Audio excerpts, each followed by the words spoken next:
So what's up guys? So it's me Kibongs TV. So karon ato na pod i-update si Suzuki Espresso nila diri sa Suzuki Matina, Davao City. So ang nakaano siya kay nay na ko nakita siya na mga bag-o pero sa gawas ragod na mga another design niya, pero ang features ani o makina same lang. So tara guys, samahan niyo ko sa aking pag-vlog.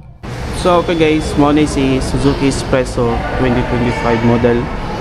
So ang akong napansin siya sa tubangan, nanay siya chrome dire kani. Pero halogen type gapon iyang sugat, wala naka-projector. So same lang iyang now sa tubangan. Ang nakanindot kay na siya mga skirt ani chrome. Then wala gapon siya fog lamp. Pero ang uban na nag-aftermarket like this, tanga nilag mga LED something. So nakanindot siya guys, naka-chrome na yung tubangan. So unlike dati na kuan walay chrome, siguro special edition yata nila na skinan. So same lang ang iyang kuan front when usab. So dire naka-mugs na two-tone, nindot na siya kay naka R14 na siya, no? So pwede man siguro na siya ma-upgrade to 15 para sporty siya tanawon. And then ang iyang size sa iyang gulong ay 165 by 70 R14.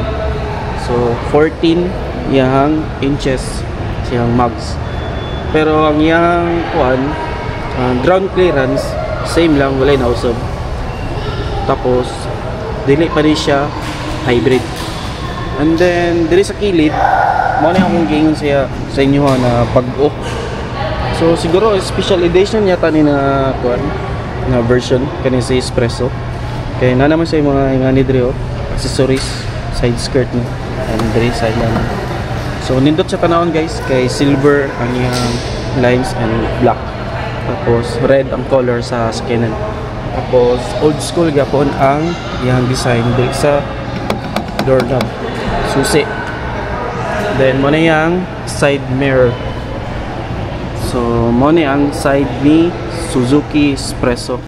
So okay guys, dito sa likod same lang iyang design sa kuano ni Espresso. Ano gapon bulb gapon na dire, C-type ni ang design sa taillight. Then ang nakaadungag saya dire sa likod guys is kani mga ngani na quad skirt niya, no?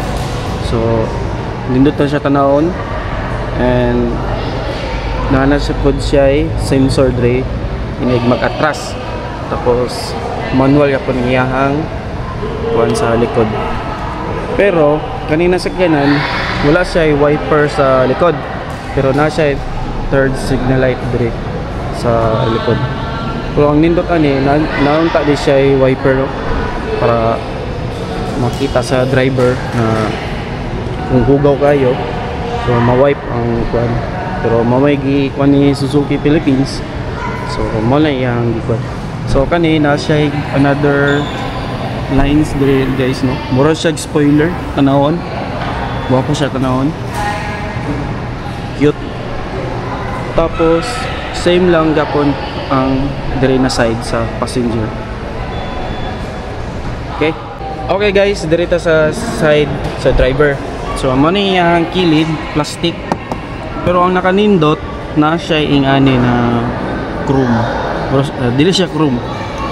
Mura siya silver. Pero plastic yapon. So amo ni handlebar. Kani another pocket tag og mga bottle and speaker. Tapos mo ni ang legroom. So naka full na ni siya paatras, automatic EGS ni siya na kuan guys, na variant. Then mo ni ang adjustable sa side mirror. Kani kuan ni siya kanang stop and ano na kung muhunong ka sa traffic light, kung imo na i-on, so mo automatic off ang engine, pero ang iyahang blower mag-andar lang gyapon. So So pwede ka po naman siya i-off para tuloy-tuloy ang under sa sakinan. Tapos mo ni iyahang kuan ingkuranan. So same lang, walay na usab.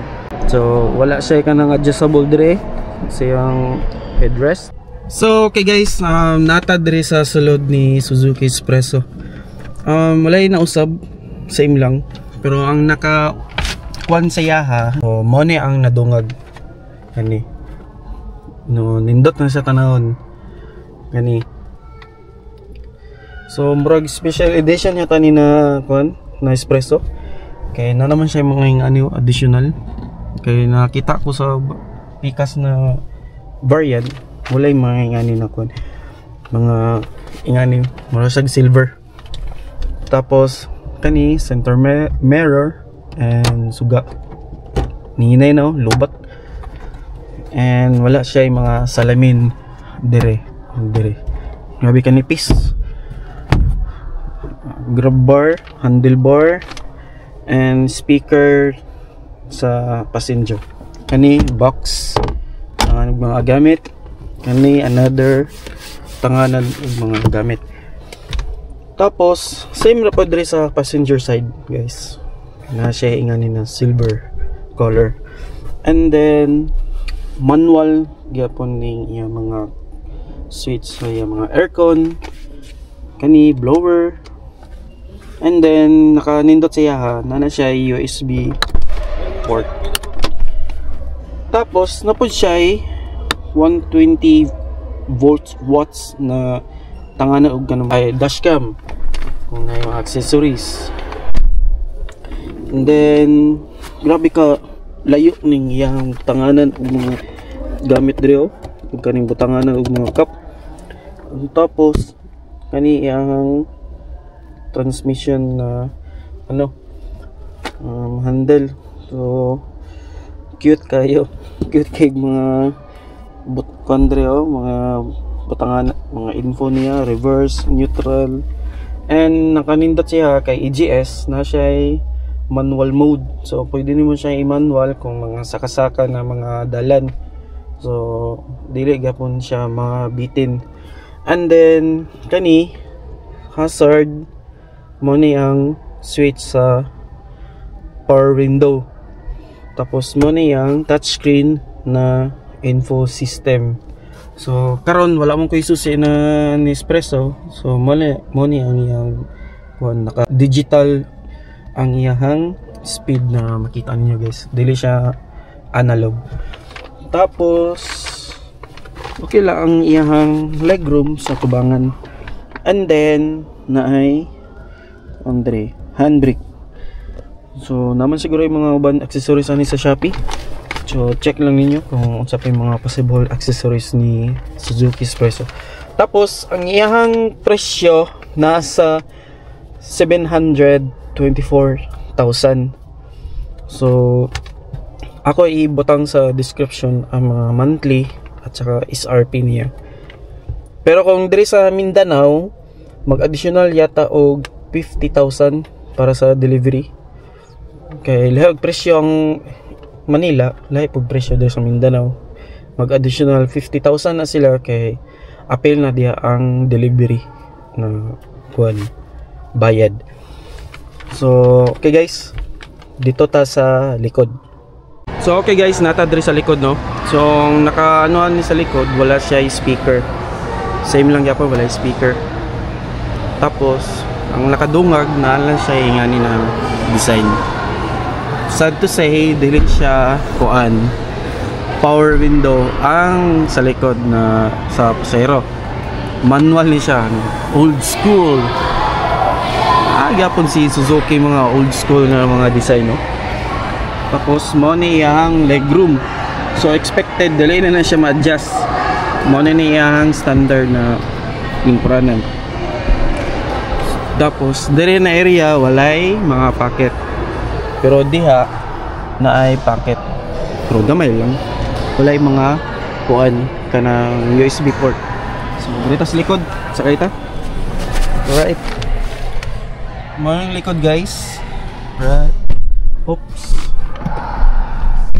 So maning likod. Mani dire handlebar and sa pikas. So mani ang likod luag para sa kuha kay di man kay ko tantom na taas na tao. So kani luag ni para sa kuha. Pero kanina kuan sa legroom naka-adjust pa ni full pa backward ang driver side. Pero kung i-adjust niya sa to move, so naay possible na mudako ang iyang legroom space dire sa pasahero sa likod, no. So same lang dire guys kani, and then dili siya power window.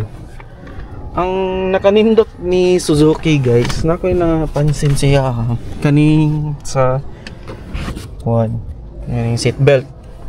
So gusto ka mahipos og tarong, so dire na muna siya ana kanina bangag. Hindi ka ganaan pero tanggalon mo tapos imo tarongan dire. Tapos dire nato masilip ang sa likod, pero makakita mo sa mga previous na mga video nako na gi-vlog ni Espresso, same lang gyapon, walay na usab. Ang nakanindot siya ha na siya ani sa likod guys, another butangan og mga gamit, pero pwede gyapon niyo ni tanggalon dili mo gusto. And then mao to guys, ako lang gipakita sa inyo ang special edition ni Espresso. Special edition man siguro ni siya kay dahil mag-isag mga kuan na siya mga ingani silver plastic sa kilid, pero plastic. And then ang airbag ani guys, duha lang kabuk sa front sa manubela o sa passenger side. Sa likod wala na. Tapos ang nakanindot ni Espresso guys, bugnaw kani siya og aircon, labi na udto kaya niyang kuan kabugnawon, labi na udto, init kayo. Nindot kay siya na sakinan kay ano ni siya gamay na sakinan, tapos nindot ni siya sa mga baguhan na mga driver, mga practice, dali ra ni siya dalhon na unit kay di mi siya tantom na taas kayo di para sa mga 7-seater. So kung mga clearance ani inig magliko, so wala problema kay gamay kay sa Espresso. Tapos di po siya kanang tantom na lowered kayo kay tama-tama ra man yang kataso. So okay guys, dire tataman na to ang vlog ni Espresso EGS. So again guys, ang price is butang na to sa description below, and then na ako'y gibutang sa description kung taga Davao ka or taga Tagum, kung gusto ka mo dire order, na ako'y gibutang na contact number sa baba para makontakto niyo si Ma'am XC, agent na dire sa Suzuki Matina. So maraming salamat guys sa pag-vlog and pagtanaw sa akong mga video. So see you on next vlog guys. Bye bye.